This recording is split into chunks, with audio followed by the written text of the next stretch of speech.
Jeremy Del Rio is here with us in this Idea Lab. A little bit about his story.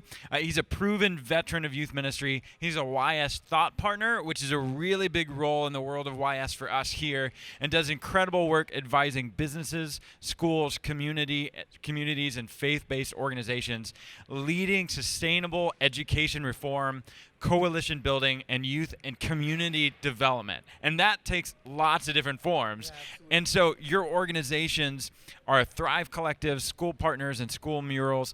Give us a little picture of your history working in and around youth ministry, working with students, and then give us a little bit of an intro of those organizations. So I'm a preacher's kid from New York City, so I've been involved in ministry in various forms for over 30 years.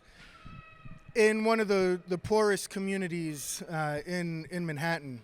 And so that's the backdrop for the progression. In 2005, I had the opportunity to co-chair the youth committee for Billy Graham's Final Crusade in New York. We had about 750 or so youth workers who were committed to inspiring unchurched kids to come and engage with Billy Graham at his Final Crusade, right? He's not a museum exhibition, but he's a fisher of men. And so as part of our strategy, it was the first time that a collective of youth ministries was talking about engaging schools strategically. And we were using the language of school adoption, but essentially just for the purposes of promoting our event. Along the way, God showed us some things, namely the fact that our intentions, while they might have been high-minded and good, were not in the best interest of the school. Essentially, our approach to engaging the school was a fish poaching strategy, right? We wanted the fish who were congregating in those schools to come and listen to the great fisher of men reel them in. But we weren't talking about partnering with the schools for the benefit of the school and the students in the school.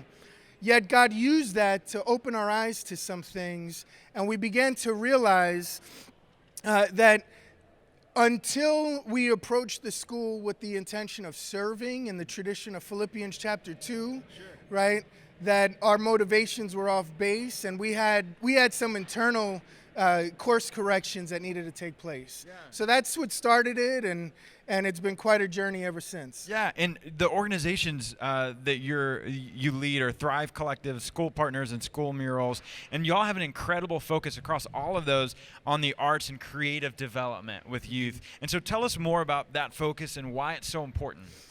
It emerged very organically as we began to connect with schools and begin with the question of God, help us to have eyes to see and ears to hear what you see and hear, and the courage to respond. That became our prayer. God, help us be an answer to someone else's prayer. That was a prayer that he answered for us, and he began to show us some things. The more we engage with schools, the more we discovered some common themes. Like one of the common experiences is that when budgets get cut, the first thing to go are music and art programs. Sure. They also happen to be areas that many of our churches and our faith communities can lead at and can bring back into the school. And so very organically, we began to see win-win opportunities to re-inject music and arts back into the school. Later, we realized we should have known that all along, right? In the beginning, God created. The first statement about the character of God is he's a creator, and he made us in his image, and he invites us to do what he does. He tells us to steward creation and to reproduce life in partnership with others. And yet we missed the opportunity until our orientation changed, and he started to show us that. And so as we began to respond courageously to that, we found that the doors of the public schools in New York have swung wide open. In our city, over 400 public schools lack a full-time art teacher of any kind. Music, visual arts, dance, drama, or anything. And so the desire to come alongside schools like that, for example, with the full-time music director at the church down the street, who can reorient their understanding of music ministry to include empowering students to reconnect with their creator through music, right? Those become really easy win-win partnerships. And so Thrive Collective places teaching artists in schools. This year we'll have about 25 teaching artists, teaching visual arts, music, and film. In about 15 of those schools, we'll produce collaborative school murals, thousands of square feet involving literally thousands of students and hundreds of volunteers. School Partners is an initiative that empowers other community organizations to also connect with schools. And so through our partners, we'll work this year in about 125 or maybe closer to 150 schools, providing a range of programming. Often it's led by the youth worker, and so they're getting in, they're earning the right to be heard, they're building trust and credibility by meeting kids where they are in their space, adding real value, and the schools love partners like that. Yeah. So would you say that that's like one of those key gaps between churches and schools? And maybe, I mean, since you have so many experiences working with so many different schools, what are a couple of other ones that you see are the biggest gaps that churches can step into? The first thing I always tell a church is you don't have to reinvent the wheel. When we take the posture of humility and service and go in there seeking to listen first before we prescribe solutions, we discover a range of on-ramps into that school.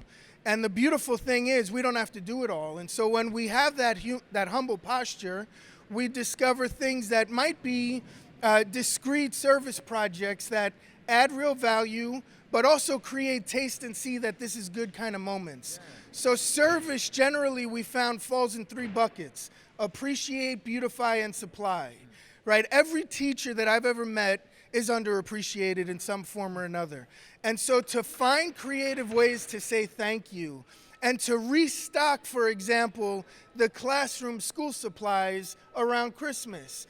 Now it's trendy to buy backpacks, and that's great, but the backpacks are empty come October or November. And teachers are dipping into their pockets to buy pencils and paper for their students. So why not adopt the classrooms and restock those supplies, right? That's an example both of appreciating, expressing gratitude, but then also resupplying in tangible ways the experience. And then finally, beautification. Things like make over the teacher's lounge, clean up the garden, replant the garden, paint the gymnasium. There are so many ways to add real value, and the more we under-promise and over-deliver, the more the school knows that they can trust us. Yeah.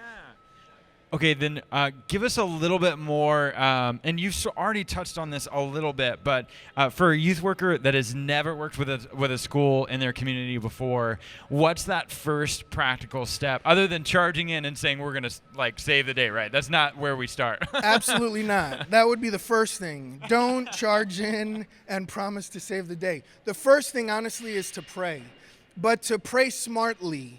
Right, not the generic bless them, Lord prayers that you never know if they're met. Right, we always tell the churches, first become a student of the school.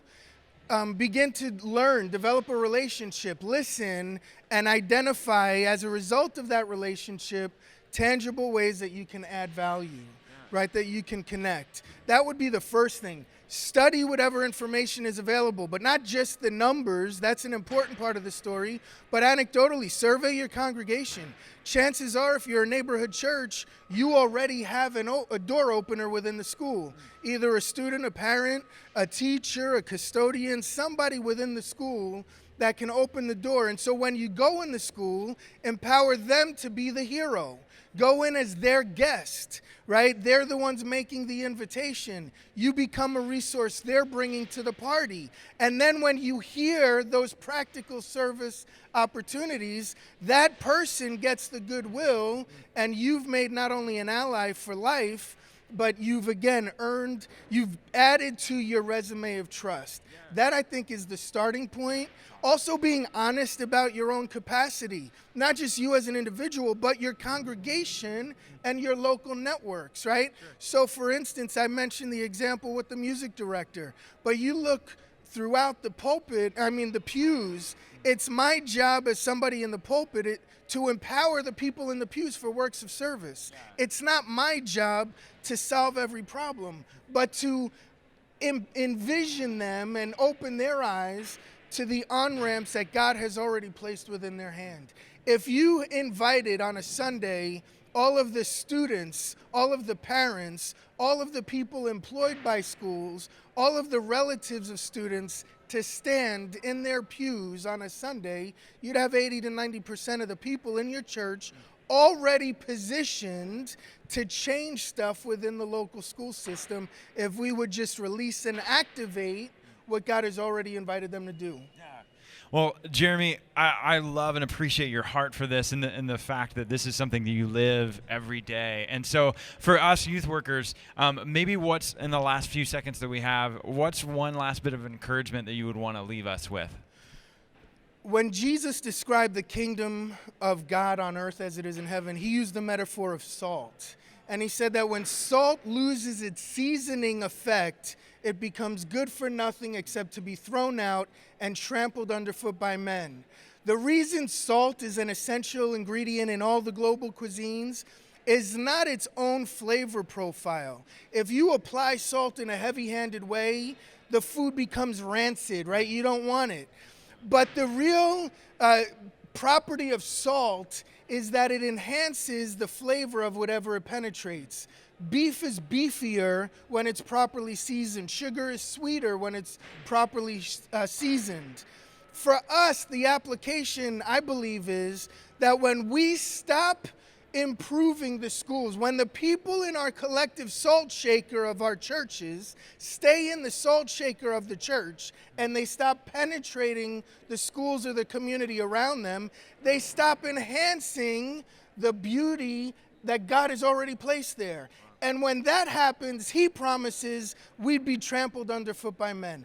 I'm convinced that most of what we in America describe as persecution is simply the inevitable foot trampling Jesus promised because we've stopped making our schools better. We've stopped making our neighborhoods better. And so that's the invitation, ultimately, what this is all about. Find creative ways in humility to add and enhance the beauty that already exists in the schools in your community and watch God take it from there. Beautiful. Well, thank you, Jeremy. Let's give Jeremy a round of applause. So appreciate Thank you so your words. much.